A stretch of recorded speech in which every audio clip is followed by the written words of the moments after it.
Hello everyone, चलिए आगे बढ़ाते हैं अपना चैप्टर प्रेपोजिशन। हमारा चैप्टर चल रहा है कौन सा? प्रेपोजिशन। अब तक हमने पढ़ा, हमने इसका पूरा कंसेप्चुअल एनालिसिस किया। कंसेप्चुअल एनालिसिस है ना, हमारा जो पार्ट 1 है वीडियो नंबर 30, उसमें हमने इसका पूरा बेस तैयार किया था।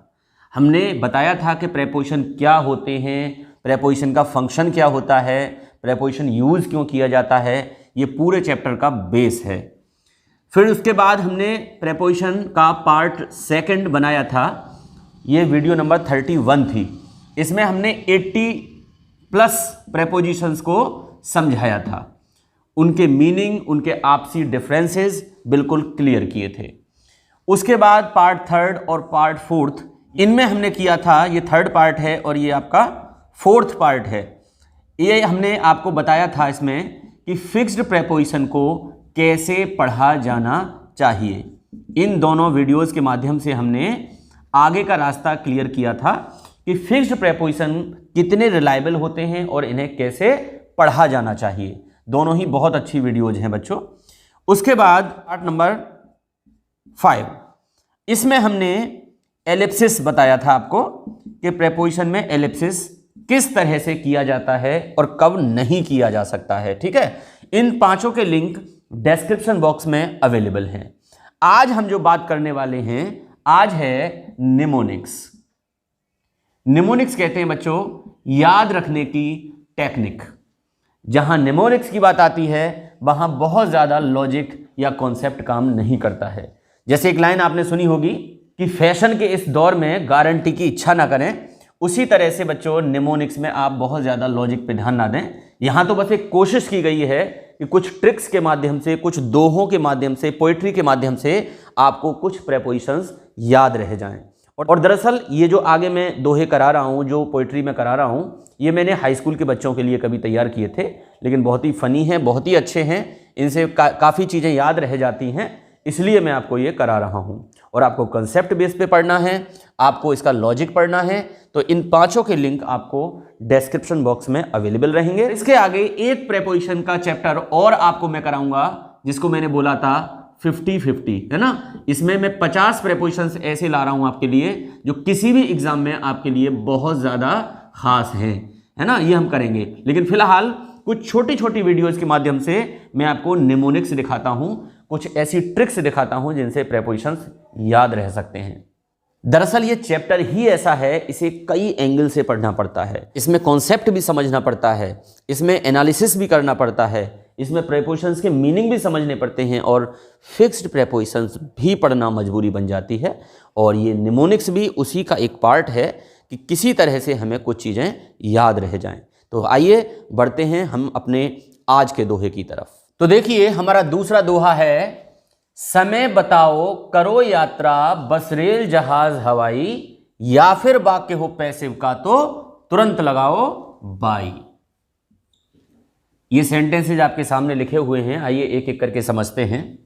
समय बताओ, कोई आपसे समय पूछता है या आप किसी को समय बताते हैं कि मेरी घड़ी में कितने बजे हैं या आपकी घड़ी में कितने बजे हैं, तो हम बोलते हैं what is the time by your watch. In your watch नहीं कहते हम कहते हैं what is the time by your watch, आपकी घड़ी में कितने बजे हैं। समय बताओ, करो यात्रा बस रेल जहाज हवाई, I prefer to travel by train. देखिए ये बड़े कॉमन से फ्रेज हैं, by train, by car, by air, by aeroplane. हमें कहना है कि हवाई जहाज द्वारा, तो आप बाई एयर भी कह सकते हैं और बाई एरोप्लेन भी कह सकते हैं। बाई एयर या बाई एरोप्लेन, दोनों का एक ही मतलब है। आप पानी वाले जहाज से जाते हैं तो आप बाई शिप भी बोल सकते हैं और आप बाय सी भी बोल सकते हैं। बाय सी और बाय शिप, इन दोनों का वही मतलब है। बाय कार जा रहे हैं आप, बाय रोड भी कह सकते हैं, है ना, बाय बस, बाय कार, बाय रोड। तो इन सब जगह पर आप बेसिकली क्या लगाते हैं, बाय। समय बताओ करो यात्रा। अब यहां पर कुछ और बिंदु हैं जिन पर हमें ध्यान देना है। बाय ट्रेन का मतलब होता है on the train. On the train का मतलब ऐसा नहीं होता क्योंकि छत पर बैठे हैं। जब आपको कहना है कि मैं अभी ट्रेन में हूं, आप सफ़र कर रहे हैं, आपका सफ़र जारी है, कोई आपको फ़ोन करता है कहाँ हो, तो आप कह सकते हैं I am on the train, मैं ट्रेन में हूं, है ना, मतलब मैं सफ़र कर रहा हूं, मैं ट्रेन के द्वारा सफ़र कर रहा हूं। बहुत अच्छे से इस बात को समझ लेना, ये बिल्कुल ठीक फ्रेज है, ऑन द ट्रेन। एक आप बोलते हैं इन द ट्रेन, वो कब बोलेंगे? मान लीजिए गाड़ी प्लेटफॉर्म पर खड़ी हुई है, आपका दोस्त है वो आपको ढूंढ रहा है और आपको फ़ोन करता है, भाई कहाँ हैं आप? मैं ट्रेन में हूं। तो जब आप ट्रेन के अंदर अपनी पोजीशन बता रहे हैं तो आप वहां पर इन द ट्रेन बोल सकते हैं। बाकी ऑन द ट्रेन जो है वो आपका आता है ट्रेवलिंग बाई ट्रेन के सेंस में, ठीक है। तो आपका ये हो गया I prefer to travel by train. We went to Gharbara by air, हम घरबरा गए थे हवाई जहाज के द्वारा, है ना, बाई एयर या बाई एरोप्लेन, एक ही बात है। They have come here by car, by bus, by road, है ना। लेकिन पैदल बोलना हो तो पैदल के लिए क्या बोला जाता है? कभी बाई फुट नहीं बोलते, क्या बोलते हैं? On foot. ऑन फुट का मतलब होता है पैदल। ऑन हॉर्स बैक, अगर कोई घोड़े से आया है तो ऑन हॉर्स बैक आप बोल देते हैं, है ना।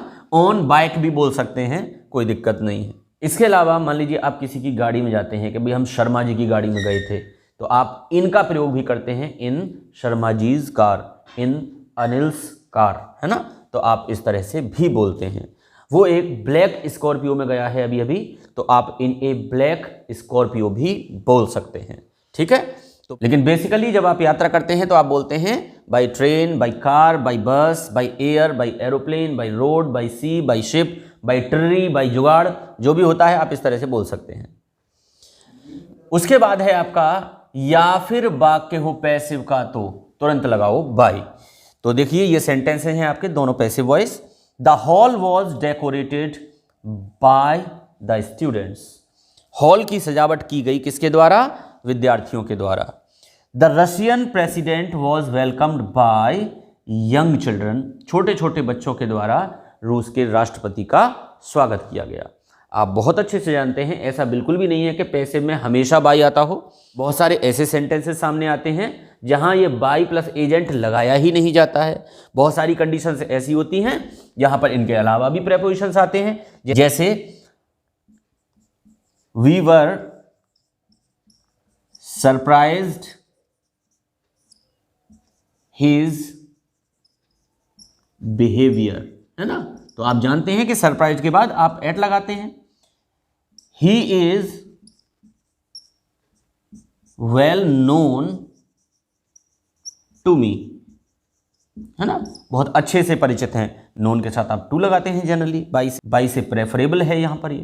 खैर, हमारा उद्देश्य तो एक हल्के फुल्के अंदाज में कुछ प्रेपोजिशंस को समझना है ना। हम पहले ही बता चुके हैं कि बहुत ज़्यादा लॉजिक की इसमें ज़रूरत नहीं है, ये तो बस हल्के फुल्के अंदाज में एक निमोनिक्स के तौर पर हम इसे पढ़ रहे हैं। और प्लेलिस्ट हमने बना रखी है, प्लेलिस्ट आप ज़रूर देखा करें, उसमें टॉपिक वाइज हमने चुन रखी हैं वीडियोज़, आप एक क्रम में उन्हें देख सकते हैं। और अच्छे से तैयारी करते रहिए, प्रैक्टिस बहुत ज़रूरी होती है। आप चीज़ों को समझते हैं, उनके साथ साथ प्रैक्टिस बहुत ज़्यादा ज़रूरी है। हमने अपना प्रैक्टिस सेट लॉन्च किया है, उसकी लिंक भी अवेलेबल है डिस्क्रिप्शन बॉक्स में, अमेज़ॉन पर उपलब्ध है। प्रैक्टिस सेट्स हम सोल्व भी करा रहे हैं, अब तक 3 प्रैक्टिस सेट हम डाल चुके हैं। आप प्लेलिस्ट में जाकर उन्हें अच्छे से पढ़ और समझ सकते हैं। तो चलिए मिलते हैं अगली वीडियो में।